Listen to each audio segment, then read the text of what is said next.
Hello all, welcome to this new video. In this video, we will be covering ecosystem components. So ecosystem basically has two components. One is biotic and other one is abiotic. Today in this video, we will be seeing what are the different components, what are the different biotic components. Okay, so biotic components can be categorized into three different parts.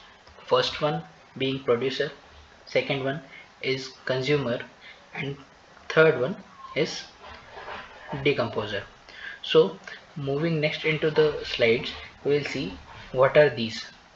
So producer fairly simply means that those who make the food, and these are also known as autotrophs.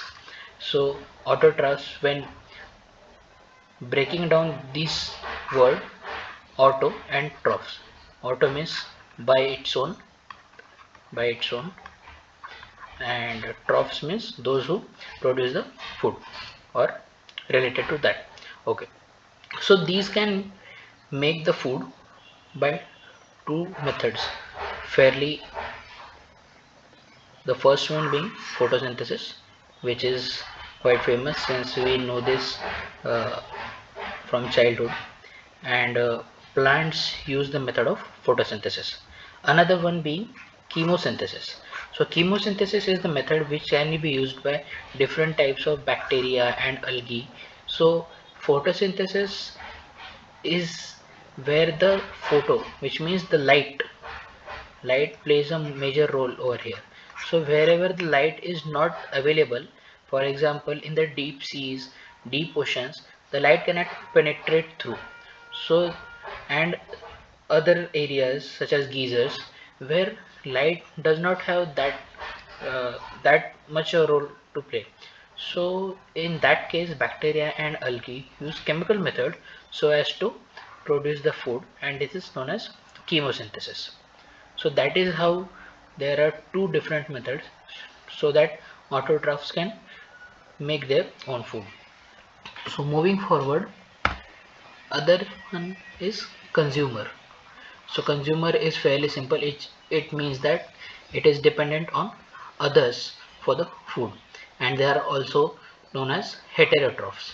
And in the last slide we saw that the producers are known as autotrophs, and here hetero means on others.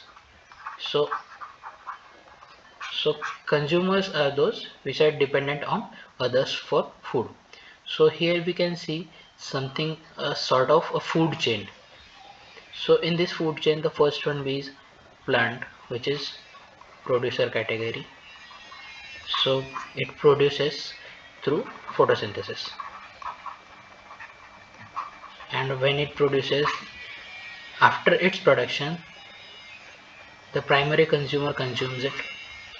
Second one being this, it consumes the ants and insects which are primary consumers, so it becomes a secondary consumer, and so on and so forth.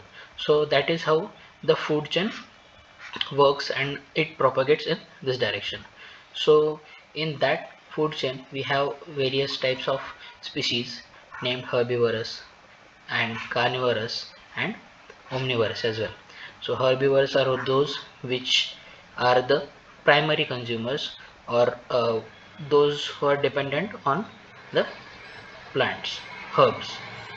Another one another one being carnivorous.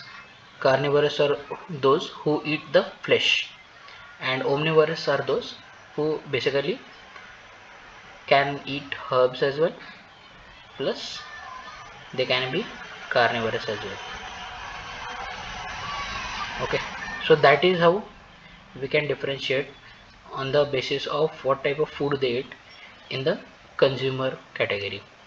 Moving on, we have third category, which is decomposer. And decomposer is very important from the perspective of various examinations. So decomposer is what feeds on the dead and decaying matter.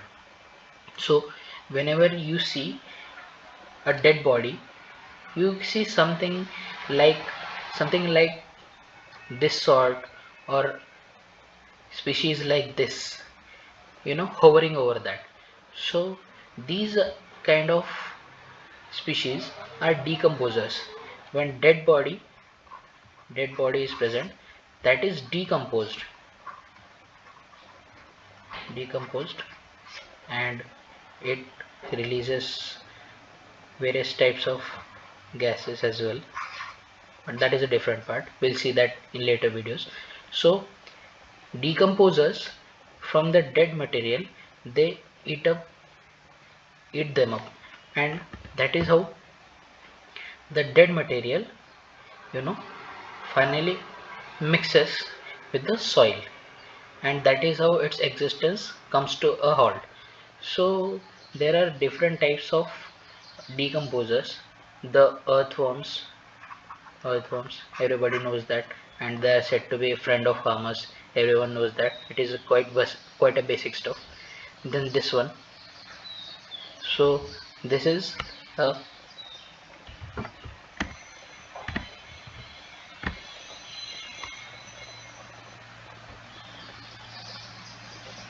decomposer as well.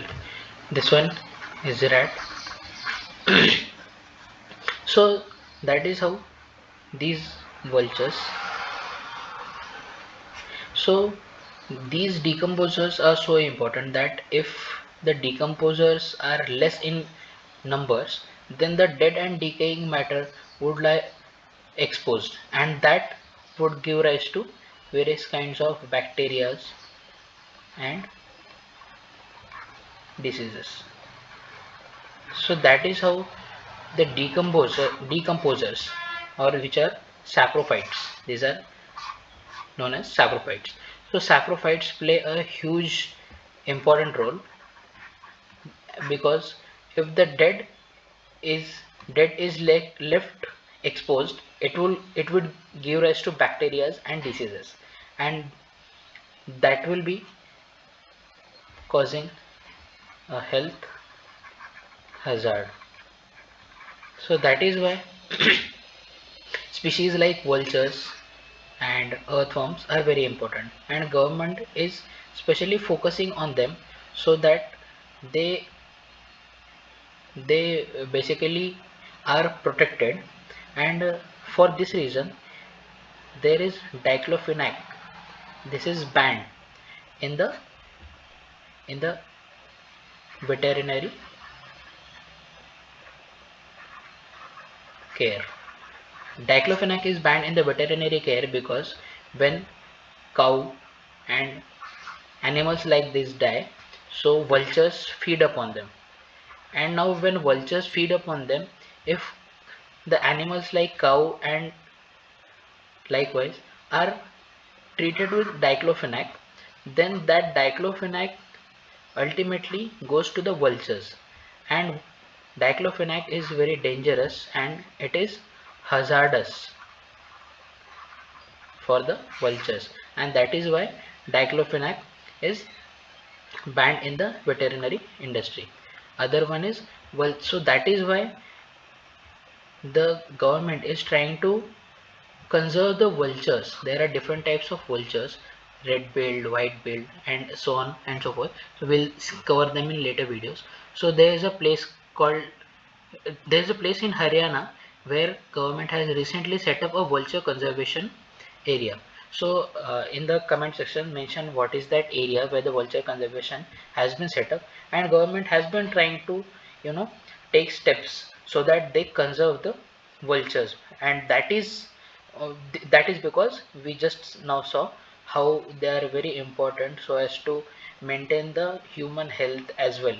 And that is all the three different categories of the biotic components. So the first one being producer, second one being the consumer, and the third one being decomposer. So with that, we have covered all the three biotic components which are important for to us from the exam point of view, and that will be the end of it. So thank you for staying till here, and I'll see you in the next one. Thank you.